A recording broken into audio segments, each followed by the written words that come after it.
जय श्री हरि विष्णु। प्रिय भक्तों, जब समस्त दिशाएं पवित्र हो जाती हैं और आकाश से पुण्य की वर्षा होने लगती है, आज वही दिन है जिसे शास्त्रों में कामिका एकादशी कहा गया है। एक ऐसी दिव्य तिथि जो समस्त पापों का नाश करती है, जीवन में शांति और प्रभु के समीपता का वरदान देती है। आज है सावन मास के कृष्ण पक्ष की कामिका एकादशी और आप सभी को कामिका एकादशी की बहुत बहुत शुभकामनाएं। प्रिय भक्तों, आज हम वंदना करते हैं ग्यारस माता को, जो व्रत की प्रेरणा है और जो भक्ति की राह है, जो मनुष्य को श्री हरि की शरण में लाकर पूर्व जन्मों के बंधन से मुक्त कर देती हैं। और अब आइए हम सभी अपने चित्त को शांत करें और भगवान विष्णु के उपेंद्र स्वरूप का ध्यान करें, जो वामन भी है, मधुसूदन भी है और योग निद्रा के स्वामी भी, जिनका तेज तीनों लोकों में आलोकित करता है और जिनके स्मरण मात्र से जीवन धन्य हो जाता है। अब आइए आपको लेकर चलते हैं उस अद्भुत दृश्य से, जहां हस्तिनापुर का राजमहल आज विशेष रूप से आलोकित है। महाराज युधिष्ठिर अपने राज सिंहासन पर बैठकर ध्यान मग्न है। हृदय में श्रद्धा है और नेत्रों में प्रभु के दर्शन की प्रतीक्षा। और तभी आकाश में मधुर संगीत गूंजता है।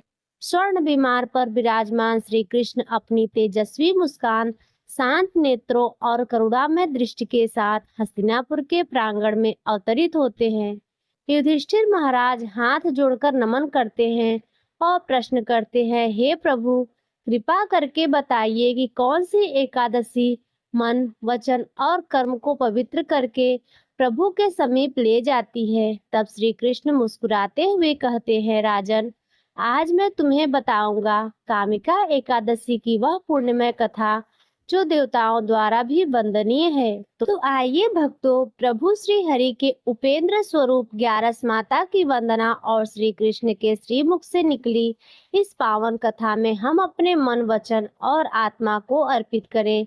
श्री पद्म पुराण में वर्णित कामिका एकादशी की कथा के अनुसार एक बार धर्मराज युधिष्ठिर ने भगवान श्री कृष्ण से पूछा, हे गोविंद वासुदेव, आपको नमस्कार है। श्रावण के कृष्ण पक्ष में कौन सी एकादशी होती है? अब कृपया उसका भी वर्णन कीजिए। तब भगवान श्री कृष्ण बोले, राजन सुनो, मैं तुम्हें एक पापनाशक उपाख्यान सुनाता हूँ, जिसे पूर्व समय में ब्रह्मा जी ने नारद जी से पूछने पर कहा था। नारद जी ने प्रश्न किया कि भगवान कमलासन, मैं आपसे यह सुनना चाहता हूँ कि श्रावण के कृष्ण पक्ष में जो एकादशी होती है उसका क्या नाम है, उसके कौन से देवता है और उससे कौन सा पुण्य मिलता है। प्रभु यह सब बताइए। तब ब्रह्मा जी ने कहा, नारद सुनो, मैं संपूर्ण लोगों के हित की इच्छा से तुम्हारे प्रश्न का उत्तर दे रहा हूँ। श्रावण मास में जो कृष्ण पक्ष की एकादशी होती है उसका नाम है कामिका। उसके स्मरण मात्र से वाजपेय यज्ञ का फल मिलता है। उस दिन श्रीधर, हरि, विष्णु, माधव और मधुसूदन आदि नाम से भगवान का पूजन करना चाहिए। भगवान श्री कृष्ण के पूजन से जो फल मिलता है वह गंगा, काशी, नैमिषारण्य तथा पुष्कर क्षेत्र से भी सुलभ नहीं है। सिंह राशि के बृहस्पति होने पर तथा व्यतिपात और दंड योग से गोदावरी स्नान करने से जिस फल की प्राप्ति होती है, वही फल भगवान श्री कृष्ण के पूजन से भी मिलता है। जो समुद्र और वन सहित समूची पृथ्वी का दान करता है और जो कामिका एकादशी का व्रत करता है, वो दोनों समान रूप से भागी माने गए हैं। जो ब्याई हुई गाय को अन्याय सामग्रियों सहित दान करता है, उस मनुष्य को जिस फल की प्राप्ति होती है, वही कामिका व्रत करने वाले को मिलता है। जो नर श्रेष्ठ श्रावण मास में भगवान श्रीधर का पूजन करता है, उसके द्वारा गंधर्वों और नागों सहित संपूर्ण देवताओं की पूजा हो जाती है। अतः पाप भेर मनुष्यों की यथाशक्ति पूरा प्रयत्न करके कामिका एकादशी के दिन श्री हरि का पूजन करना चाहिए। जो पाप रूपी पंख से भरे हुए संसार समुद्र में डूब रहे हैं, उनका उद्धार करने के लिए कामिका का व्रत सबसे उत्तम है। अध्यात्म विद्या परायण पुरुषों को जिस फल की प्राप्ति होती है, उससे अधिक फल कामिका व्रत का सेवन करने वाले को मिलता है।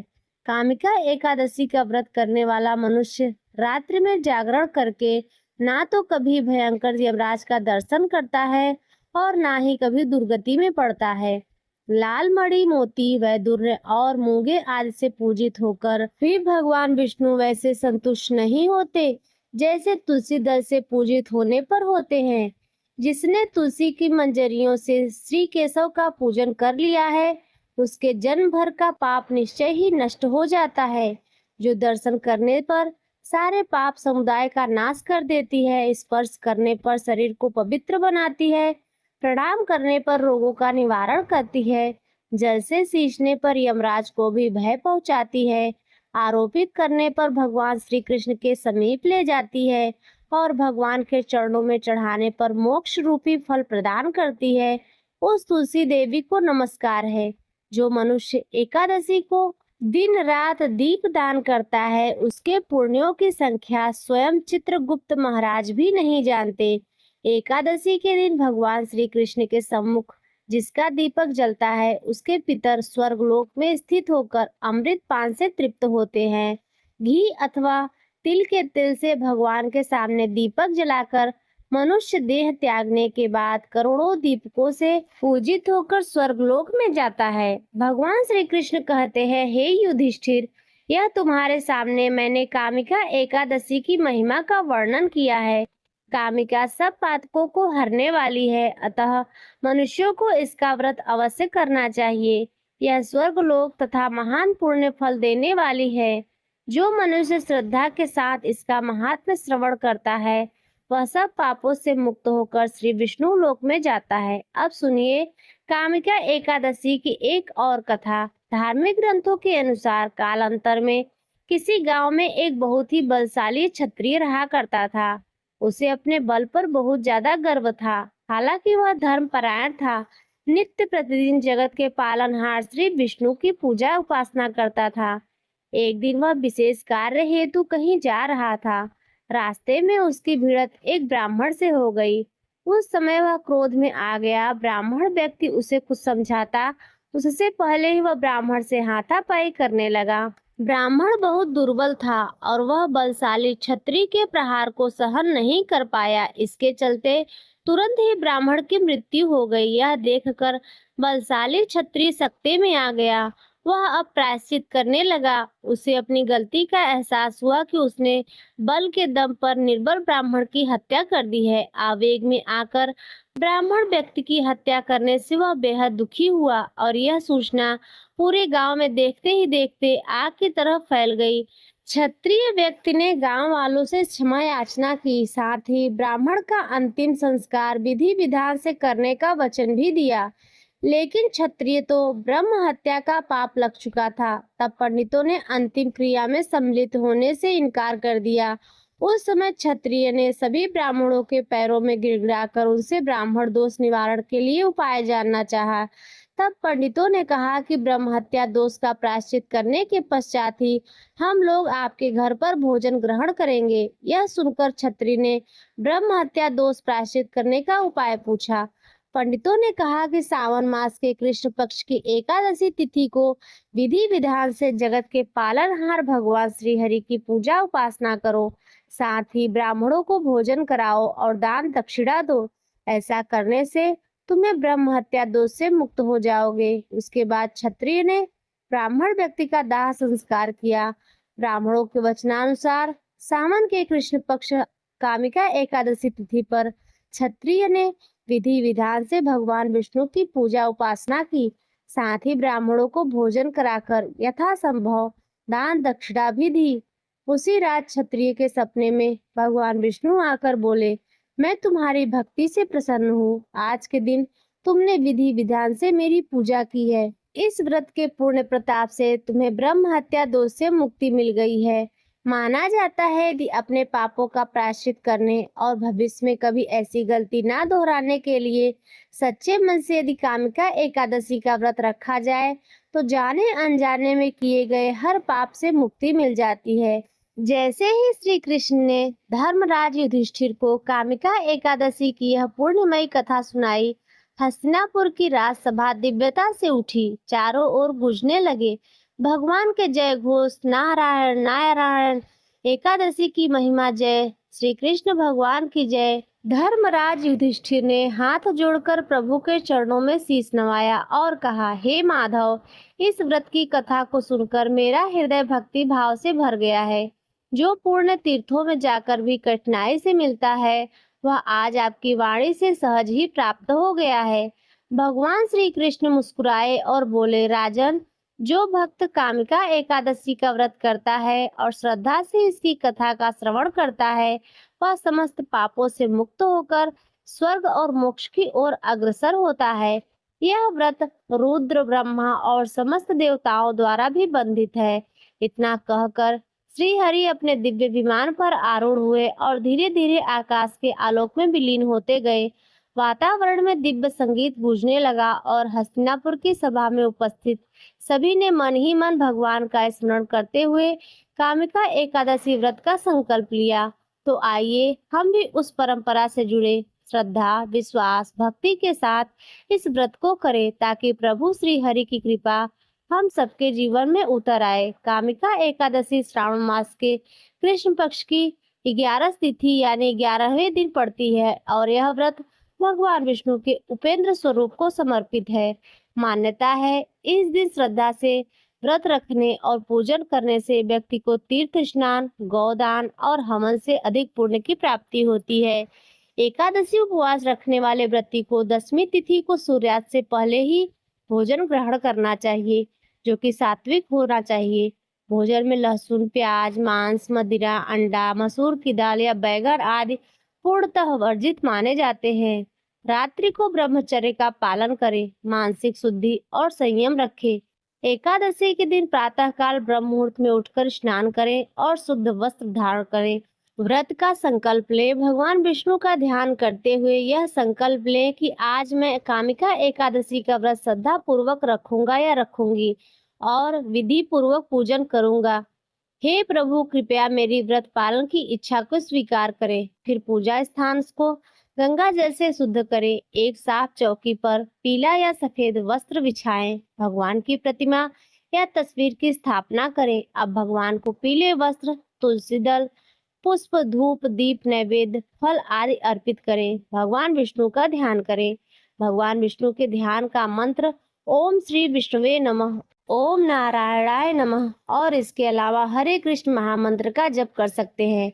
सबसे बाद में कथा का श्रवण करें, फिर कपूर जलाकर आरती उतारें, तुलसी माता की भी आरती करें और सबसे अंत में भगवान को लगाए गए भोग प्रसाद रूप में सभी लोगों में बांटे। फिर दिन भर उपवास रखें। अगर आप निर्जल उपवास नहीं रखते हैं तो फलाहार करें। क्रोध, झूठ, छल, निंदा, तामसिक भोजन आदि से दूर रहे। दिन भर ओम नमो भगवते वासुदेवाय का जाप करें। रात्रि को जागरण करना उत्तम माना गया है। द्वादशी तिथि में सूर्योदय के बाद व्रत का पारण करें। किसी ब्राह्मण अथवा जरूरतमंद को भोजन, वस्त्र, दक्षिणा दान करें। भगवान विष्णु की स्तुति करते हुए भगवान को सात्विक भोजन जिसमें तुलसी दल रखे को भोग अर्पित करें। सबसे अंत में क्षमा याचना करें, हे श्री हरि, यदि मुझसे व्रत में कोई त्रुटि हुई है, शारीरिक, मानसिक या वाणी द्वारा हो गई है, तो कृपया हमें क्षमा करें। हे प्रभु, मैं आपकी शरण में आई हूँ, मुझे शुद्ध भक्ति भाव प्रदान करें। फिर तुलसी माता में जल अर्पित करते हुए धूप दीप जलाकर क्षमा याचना करें। हे तुलसी माता, यदि आपकी पूजा में कोई त्रुटि हुई हो तो हे माँ, अपना भक्त समझकर मुझे क्षमा करें। आपका स्मरण ही मेरी रक्षा है। इस प्रकार से कामिका एकादशी की पूजा करनी चाहिए। एकादशी व्रत के दिन चावल या चावल से बनी चीजों का त्याग करना चाहिए। प्रिय भक्तों, अब आइए सुनते हैं एकादशी माता की कथा। इस कथा को सुने बिना व्रत पूरा नहीं माना जाता। तो आइए इस पवित्र कथा का आरंभ करते हैं। एक बार की बात है, एक बूढ़ी माँ ने एकादशी का व्रत रखा। बड़े ही भाव भक्ति से पूजा अर्चना की। उन्हें वृद्धावस्था में क्या बाधा थी, वह तो अपने पुत्र पौत्रों की सुख सुविधा के लिए व्रत किया करती थी। वे दिन भर तो जरा कठोर मन करके अपनी प्यास को रोके रही और दिन में ब्राह्मणों को मिट्टी के पात्र में भरकर पानी और ऋतु फल दान दिए। दोने भर भर के चीनी और दही वितरण किया। उन्हें गर्मी के कारण बहुत बेचैनी हो रही थी। इस कारण वे बहुत देर तक पानी में पड़ी रहीं, मुंह धोती रहीं। तब कहीं थोड़ा बहुत धैर्य बंध पाया। धूप तो तेज पड़ ही रही थी, इस कारण बार बार मुंह सूख रहा था। बहुत बेचैनी हो रही थी। एक तो बुढ़ापा और दूसरा यह भयंकर गर्मी। वृद्धावस्था की स्थिति तो कुछ दूसरे ही प्रकार की होती है। जैसे तैसे रो धो करके दिन कट पाया। अब पहाड़ सी रात सामने थी। उनका कटना बड़ा ही कठिन दिखाई दे रहा था। खटिया पर पड़े पड़े शांति नहीं मिल रही थी। वे बार बार करवट बदल रही थी। अनेक बार वे बाहर जाती और भीतर आती। उन्हें घर के अंदर शांति नहीं थी। वे खटिया पर पड़ी पड़ी एकादशी माता का स्मरण करती रही। वे कहती रही कि हे माता जी, आप मेरी लाज रखिएगा। आप ही मुझे शांति दे दीजिएगा, जिससे मैं यह व्रत कर सकूं और यह पहाड़ सी रात शांति पूर्वक व्यतीत हो सके। प्यास के कारण बूढ़ी माँ की बेचैनी तो बढ़ ही रही थी। उन्होंने धैर्य रखने का बहुत बड़ा प्रयास किया, किंतु सहनशीलता की सीमा टूट गई और वे घबराकर एकदम से चिल्ला उठी। बोली कि बचाओ बचाओ। अम्मा का चिल्लाना सुनकर परिवार भर के नर नारी, बच्चे और पड़ोसी एकत्रित होकर बूढ़ी अम्मा के खटिया के समीप पहुंच गए। सबने पूछा कि अम्मा, आपको क्या हुआ? आप क्यों चिल्ला रही हैं? आप इस वृद्धावस्था में यह कठिन व्रत क्यों कर रही हैं? अम्मा जी, शक्ति से ही भक्ति होती है। थोड़ी ही देर में फिर से बोली, अरे मेरे प्राण निकले जा रहे हैं। मेरी छाती पर ठंडे पानी का घड़ा रख। अब नातियों ने दादी की छाती पर ठंडे पानी का पात्र रख दिया। तब उन्हें बड़ा थोड़ा बहुत आराम मिला और थोड़ी देर के लिए उन्होंने अपनी आंखें बंद कर ली। अब एकादशी माता ने सोचा कि यह बूढ़ी अम्मा तो बहुत कठोर है, जरा जाकर उनकी परीक्षा लेनी चाहिए। वे आधी रात को मुर्गा बनकर टर टर लगाने लगी। मुर्गे की आवाज सुनकर दादी जल्दी से उठी और बाहर जाकर आसमान की ओर देखा, किंतु आसमान में कहीं भी उन्हें प्रातःकालीन तारा नजर नहीं आया। वे सोचने लगी, यह मुर्गा क्यों और कैसे बोल गया? उन्हें प्यास तो लग ही रही थी। थोड़ा बहुत उनका मन भी विचलित हो गया था। अंत में उन्होंने दृढ़ निश्चय कर लिया कि अब मैं व्रत को पूर्ण करके ही छोड़ूंगी, चाहे भले ही मेरे प्राण क्यों ना निकल जाएं। यह सोचकर वे खटिया पर शिथिल होकर लेट गईं।